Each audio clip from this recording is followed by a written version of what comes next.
That's why in the book of Matthew, blasphemy against the Holy Spirit is unforgiven.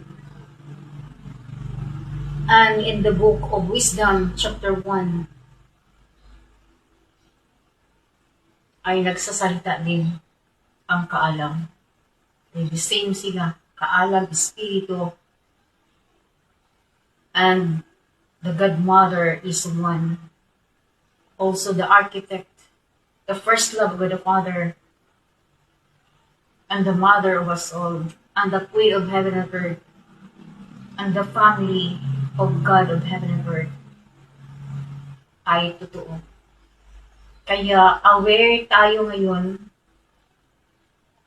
na nalalaman na natin na ang buong sanglibutan o buong universo ay nakapaligid po ang Espiritu ng Diyos. Bawat salita na ating binibigkas ay alam na alam niya. At siya ang ating ina.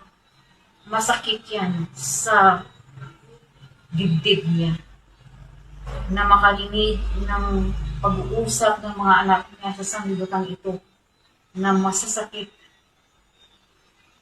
Raise back sa kanya. Yun po.